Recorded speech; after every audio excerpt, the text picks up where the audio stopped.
The Galactic Council met in its Grand Hall, a massive chamber of polished marble, where representatives from 200 species sat around a vast circular table. The weight of their collective power was palpable. The hum of conversation filled the room as the latest issue was brought forward. Tensions were rising across the galaxy. Several factions had begun to clash in the Outer Rim, and rumors spread of a new force emerging from a small planet in the Sol system, a planet called Earth. The Council had studied humanity for decades. Their rapid rise in technology had caught their attention, but so had their history of internal conflict wars that had nearly wiped them out time and again. The council members had drawn their conclusions. Humans were afraid of war. Their ancestors had destroyed their own civilization in the past, and the council was certain they had learned their lesson. They believed that humans would never pose a threat to the established order of the galaxy because they were simply too afraid of repeating the horrors of their past. The chairperson of the Zorlian delegation stood and raised a hand to silence the murmurs of the room. The Zorians were a fierce species known for their military might. They had fought countless wars and believed in the power of strength in combat. Their representative, a tall, slender figure with sleek silver skin, spoke in a voice that resonated across the room. As a species that has mastered the art of war, it is clear to us that humanity will never rise to threaten the galaxy. They are a fractured people, their history filled with bloodshed and internal strife. They are afraid of war, afraid of losing the fragile peace they have now. This is their greatest weakness, and the reason we need not fear them. The council nodded in agreement. The Renerites, a species known for their wisdom and long lifespan, spoke next.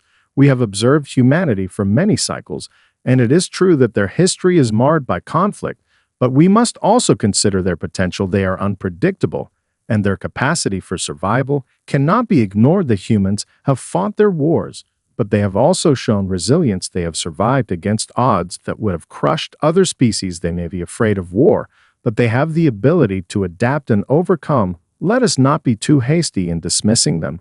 But the Zorlian representative quickly interjected. It is precisely their adaptability that makes them dangerous to themselves, but not to us. They are a species divided by ideology. They are weak when it comes to unity, and that is why we should not concern ourselves with them. Their greatest strength is their ability to fight among themselves, not to stand together as one species. The debate grew heated as other representatives added their voices. The Keldrians, a race of diplomatic beings, urged caution and suggested further monitoring of humanity, but the overall consensus was clear. The humans were no threat. They would never unite in a way that could challenge the greater galactic powers. Their fear of war would ensure their irrelevance in the grand scheme of things.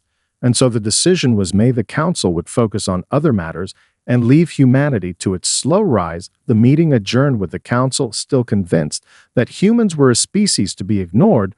But as the delegates filed out and the lights of the great chamber dimmed, the faintest of signals flickered on the council's communication screens, a signal that had come from Earth. It was faint, but it was there, and it carried with it a message that would soon change everything. Days passed after the Galactic Council's decision as the representatives returned to their respective domains, unaware of the storm brewing at the edge of the galaxy. On Earth, the planet's leaders sat at a table of their own, preparing for what they had hoped would never come. The humans had been monitoring their skies for months. Rumors had reached them of strange ships appearing at the Outer Rim, and now those ships were moving closer to Earth. The first wave of alien vessels was unlike anything humanity had ever seen. Enormous warships that cast shadows over entire cities as they flew across the atmosphere, their weapons powerful enough to obliterate entire continents. The governments of Earth knew they had no chance against such an advanced fleet, not without a plan and not without unity, which they had struggled to achieve for centuries. But something changed in the face of this threat. Something deep inside the human spirit stirred. The nations set aside their differences. They turned away from the politics of division and focused on one singular purpose: survival. It was as though an instinct kicked in, and all the fear of the past disappeared. Humanity had been pushed to the brink before, and each time they had fought for their survival. Now once again they would fight. The response was swift. The world's military powers began to mobilize immediately. Though their ships and weapons were primitive compared to the alien forces, they worked together in ways they had never done before resources were pooled. Technology was shared, and every human willing and able joined the effort to defend their home. The governments that had long been divided were now united under a common cause. In the span of a few days, humanity had gone from uncertainty to a fully coordinated global war machine. The alien fleet arrived at Earth's orbit and broadcast a chilling message in every language spoken by humankind: surrender or face extinction. The transmission was cold and devoid of emotion. It seemed almost like a formality, a statement of inevitability. But humanity did not cower. The world's leaders gathered in secret to discuss their response, and what they agreed upon was simple: fight back. The humans had always been known for their creativity and adaptability. They were survivors even in their darkest times. They had found ways to push through insurmountable odds, and this time would be no different. Admiral Sarah Tanaka, a name that had been whispered in military circles for years, was chosen to lead the global defense effort. Her reputation for brilliance in combat strategy was unmatched. Though she had never commanded on such a scale, she was determined to prove that humanity's greatest strength was not in their technology, but in their will to survive and fight for their future. The alien ships began their assault, their weapons firing with destructive precision, targeting major cities and military bases with surgical accuracy. The initial wave seemed unstoppable. Entire fleets of human fighters were decimated in minutes, but in the chaos, something unexpected happened. The humans began to fight back, not with advanced weapons or technology, but with something far more dangerous to their enemies: their sheer will to survive. The human forces adapted quickly, pulling every resource and every scrap of technology they could find to create countermeasures and makeshift weapons. They fought with the desperation of a species that had nothing left to lose. Humanity was not afraid of war, as the Galactic Council had assumed. They were afraid of losing everything, and now they would fight for what was theirs. The battle for Earth had begun, and the humans fought as they always did when backed into a corner with relentless resolve. Their forces may have been small and unprepared compared to the invading fleet, but they had something the invaders did not. They had unity and the sheer will to survive. The alien ships continued their bombardment, but humanity was quick to adapt, using unconventional tactics to turn the tide. At first, the humans were outmatched. Their weapons seemed like toys against the advanced alien firepower, but in the chaos of the assault, the human forces displayed something remarkable: ingenuity they had never seen before. Human engineers worked tirelessly to modify their ships and weapons on the fly, repurposing alien technology scavenged from the battlefield and integrating it into their own designs. The once fragile human warships began to take on a new form, more agile, more unpredictable, and far deadlier than before. What the invaders had mistaken for weakness was actually humanity's greatest strength: the ability to learn from their mistakes and adapt in real time. Soon, the invaders began to experience the true power of human persistence. The alien fleet was scattered, and disoriented human warships began striking at the heart of the invasion force. One by one, the alien ships began to fall. The humans didn't stop to celebrate their victories. They pressed on in the pursuit of survival, each success only fueling their desire to push further. The Galactic Council had been watching the conflict from a distance, still confident in their initial assessment. They believed that the humans were simply delaying the inevitable. But as the weeks passed and the alien fleet showed signs of weakening, something began to shift within the council. The invaders were not just facing a determined human military, they were facing something more profound. They were facing an entire species willing to do whatever it took to protect their home. Humanity was not afraid of war. They simply never wanted to fight unless there was no other choice. And now that they were in the fight, their strength was something the galaxy had never seen before. Across Earth, people from all walks of life contributed to the war effort. Scientists, engineers, workers, soldiers, and civilians alike joined forces to fight back against the alien threat. The world had united in a way that no one had ever imagined possible. The human spirit was their most powerful weapon, and the invaders were beginning to realize that humans fought not just for survival, but for their future, their homes, and their families. What was once thought to be a small, insignificant species was now rapidly becoming a force to be reckoned with. The Zorlian representative who had once dismissed humans as weak, began to feel uneasy watching the reports from the battlefield. The humans were not afraid to die, but they were even less afraid to live and to fight for their survival as the alien fleet suffered more losses, and the humans pushed forward. The question began to surface in the council's chambers: how had humanity turned the tables so quickly? How had they managed to survive where others would have faltered? No one could deny that humanity's greatest asset was not in their weapons or their technology. It was in their resolve to stand against the odds and to fight when all hope seemed lost.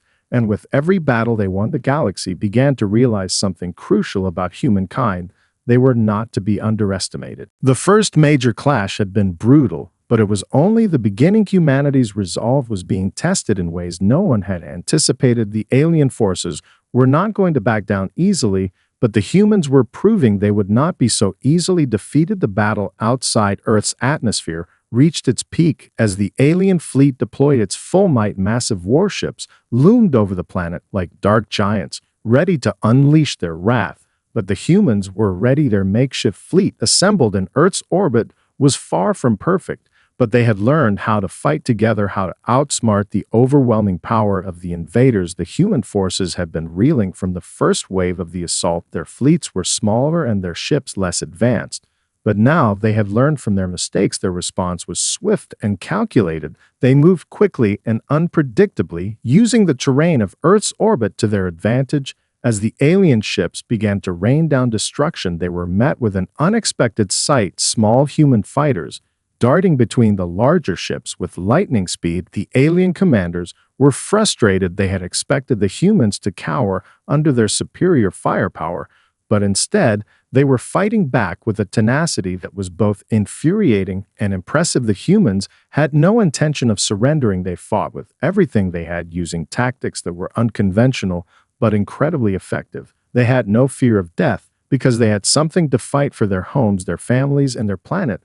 They knew that failure meant extinction, and that was a fate they would never accept. Admiral Tanaka watched the battle unfold from the command center of her flagship, a newly constructed vessel made from salvaged alien tech. The sight was chaotic, but she could see the pattern emerging. Human fighters were swarming the alien ships like a swarm of bees, taking advantage of every weakness they had identified in the enemy's tactics.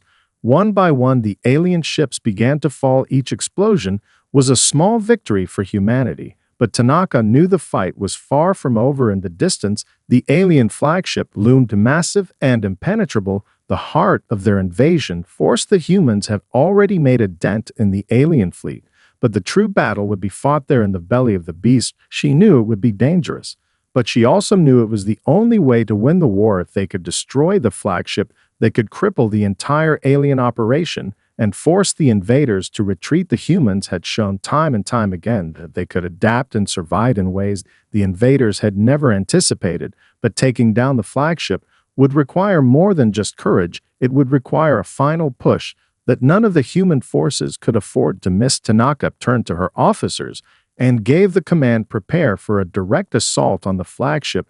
The words were spoken with calm precision, but Tanaka knew the stakes were high. They were outmatched and outnumbered, but humanity had something the alien forces lacked. They had the ability to rise from the ashes, to fight when all seemed lost, to defy the odds and take control of their fate. The battle for Earth was far from over, but for the first time since the invasion began, the humans had the upper hand. The alien fleet was in disarray, and the humans were no longer fighting just for survival. They were fighting for victory. As the battle outside Earth's atmosphere intensified, the alien fleet began to show signs of strain. For the first time since their arrival, the invaders had expected the humans to falter under pressure, to retreat into fear as they had with their past conflicts. But the humans were different this time. Their defenses were stronger than anticipated, and their resolve was unwavering. Admiral Tanaka's plan to strike at the heart of the alien fleet was now in motion. She knew the risks of attacking the alien flagship, but the prize was too great to ignore. If the humans could destroy the flagship, they would cripple the entire invasion force and possibly end the war once and for all. It was a gamble, but the humans had never been strangers to taking risks in the face of impossible odds. Tanaka's fleet Assembled in a tight formation, they had learned from the early days of the invasion that scattered forces were easy targets for the alien warships. They had become experts at using their smaller, more agile ships to dodge the alien fleet's overwhelming firepower and pick off weak points in the larger ships. Their attacks were precise and coordinated, and now they were preparing for the final assault on the flagship. The alien fleet had begun to regroup around their flagship, their most powerful vessel, protected by a swarm of smaller ships and defensive weaponry. But it wasn't enough. The human forces had adapted, and the alien commanders were beginning to realize that they could not predict the humans' next move. Tanaka's fleet closed in on the flagship's position. As they approached the flagship's perimeter, the alien ships unleashed a barrage of firepower, hoping to take down the humans' fighters before they could get too close. But the humans were faster. Their ships danced around the incoming fire with expert precision, using the debris of destroyed alien vessels to shield themselves from attacks. The alien fleet fired again and again, but each time the humans managed to evade their shots. They were no longer the disorganized and fearful species the invaders had first encountered. They had become a united force with a single purpose: to defend their home, and they were not going to stop until the job was done. Tanaka gave the order, all ships prepare for the final attack, and the humans surged forward. Their fighters broke through the alien defenses as the larger ships coordinated fire on the flagship itself. The alien commanders scrambled to respond, but the humans were relentless in their assault. Missiles and lasers struck the massive flagship's hull, but the aliens still refused to give in. The flagship's shields flared under the pressure, but they held for a while longer. With each attack, the human forces pressed on undeterred. They had one mission, and they were determined to carry it out. Tanaka's flagship led the charge in the final push toward the heart of the alien vessel. As they approached the alien flagship's core, Tanaka's ship took heavy damage, its shields flaring under the assault, but she refused to retreat. Hold the line, she ordered, as the crew worked frantically to keep the ship operational. The enemy flagship's defenses were weakening, and with a final barrage, the humans unleashed a devastating strike right into the heart of the alien vessel. The flagship erupted in a violent explosion as the blast sent shockwaves through the surrounding ships. The invaders had lost their most powerful asset, and with it their chance to control Earth. But the victory came at a heavy cost. The human fleet had suffered immense losses, and Tanaka's flagship was severely damaged. As the smoke cleared, the once impenetrable alien fleet had been shattered. The flagship lay in ruins, and the invading forces began to retreat from Earth's orbit. But as the humans celebrated their hard-won victory, the true implications of the battle began to set in. The Galactic Council was watching, and for the first time they were no longer certain that humanity was a species to be dismissed. In the aftermath of the battle, the humans were left to pick up the pieces. The alien fleet had retreated in disarray, but the damage to Earth was undeniable. Entire cities had been reduced to rubble, and millions of lives had been lost. The victory had been hard-won, and it had come at a great cost, but humanity had proven something more important. They had proven that they could stand against the odds and win with their backs to the wall. Their resilience had been their greatest weapon. Now the world began the long process of rebuilding. The global community that had once been fractured and divided was now more united than ever. Nations put aside their old differences to focus on the task at hand. They had a common enemy, and they had just defeated it together. The war was over, but the fight for the future had just begun. Earth's leaders met in a historic summit at the United Nations headquarters. For the first time in centuries, the representatives of the world's nations sat together as one, not as rivals, but as partners. The discussions were tense at first, but the shared experience of the invasion had created a bond that was impossible to ignore. It was clear that humanity had changed in ways they could not yet fully understand. They had come together when faced with extinction. They had stood united and fought for their survival.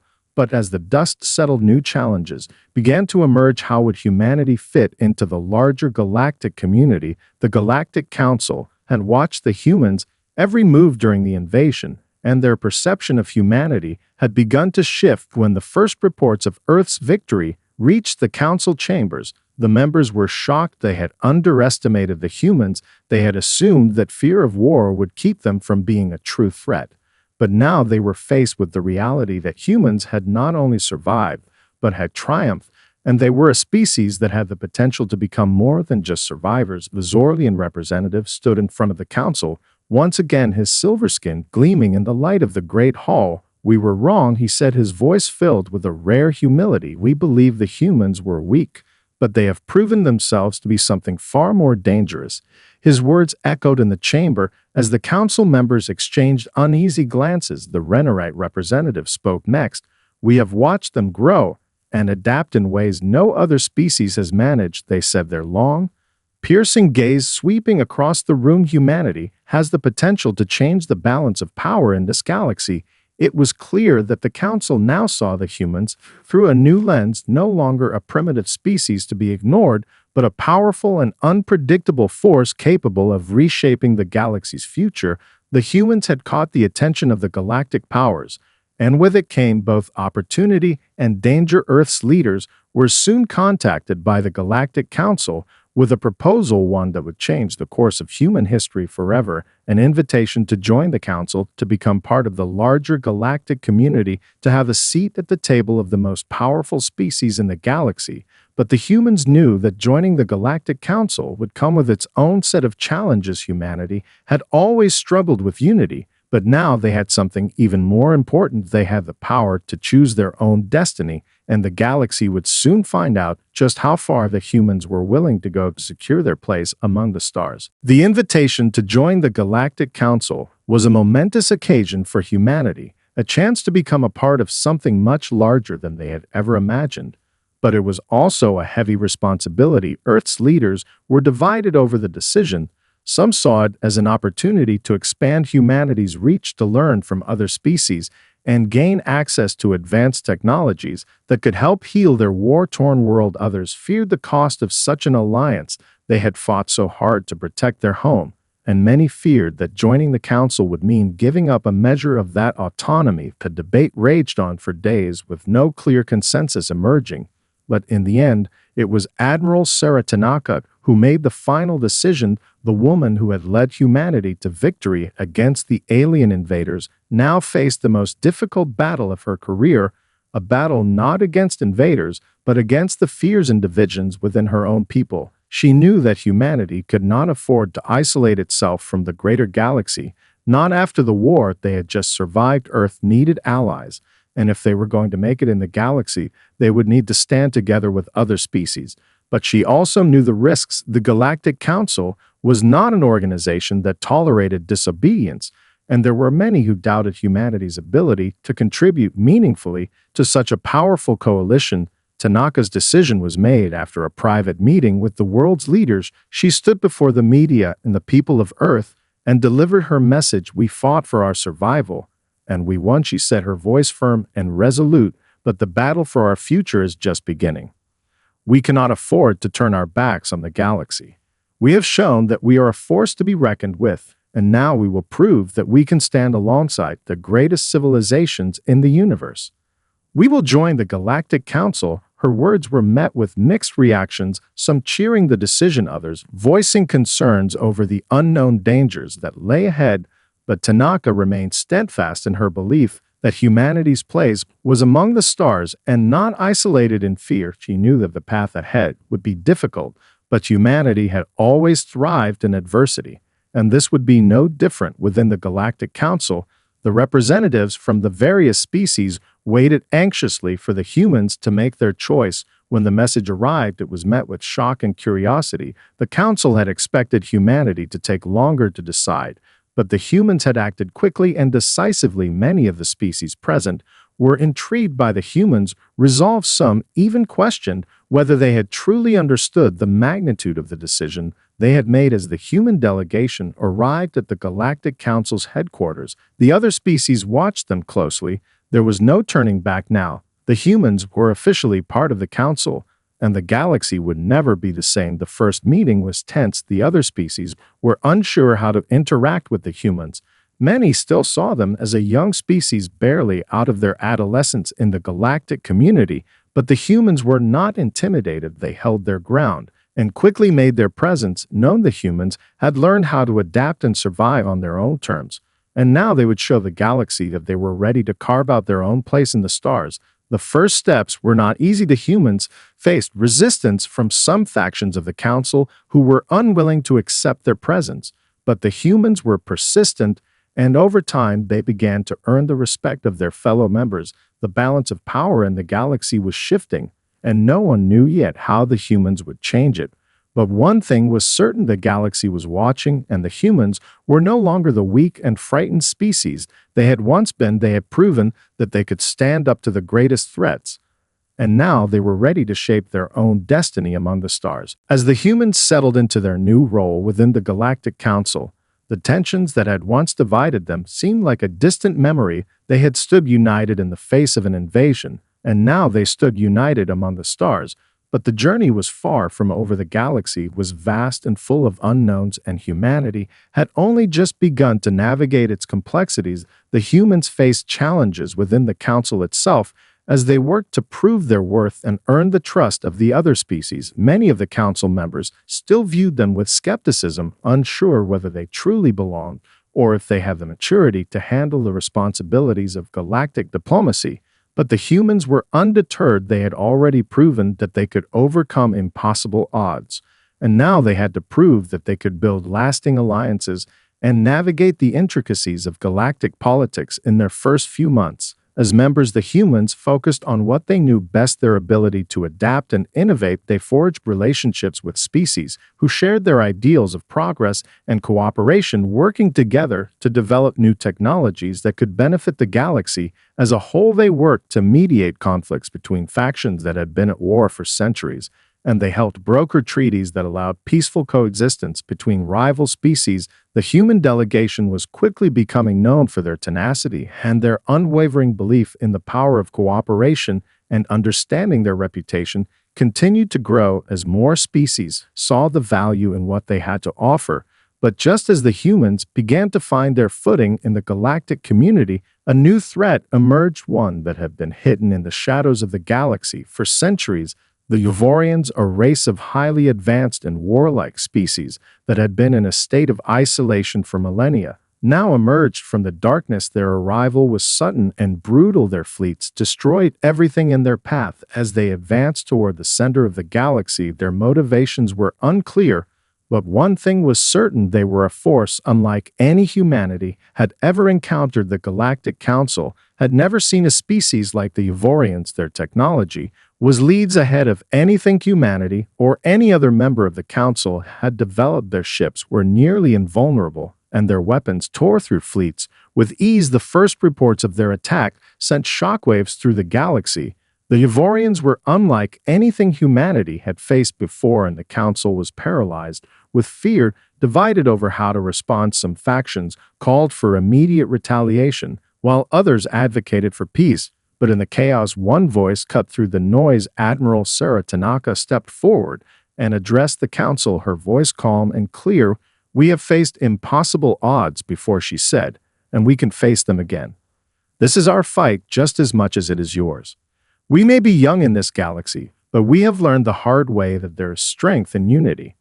We will stand together, and we will win." With those words, the humans led the charge. Once again, despite their relative inexperience in galactic warfare, they rallied the Council's forces and made a stand against the Yuvorian threat. It was a battle unlike any other. The Yuvorian ships were terrifying, but the humans fought with everything. They had the same determination and resolve that had brought them to victory against the alien invaders now propelled them forward. Humanity fought with ingenuity. They used every resource at their disposal, every trick they had learned in their battle for Earth, and slowly they began to turn the tide. Their ships outmaneuvered the Yuvorian fleet and targeted weak points in their massive warships. The battle raged for days, but in the end, it was the humans' unwavering courage that tipped the scales. The Yuvorians had underestimated them once again, and just as they had done before, the humans emerged victorious. The galaxy watched in awe as humanity proved not only that they were capable of standing alongside the greatest powers in the universe,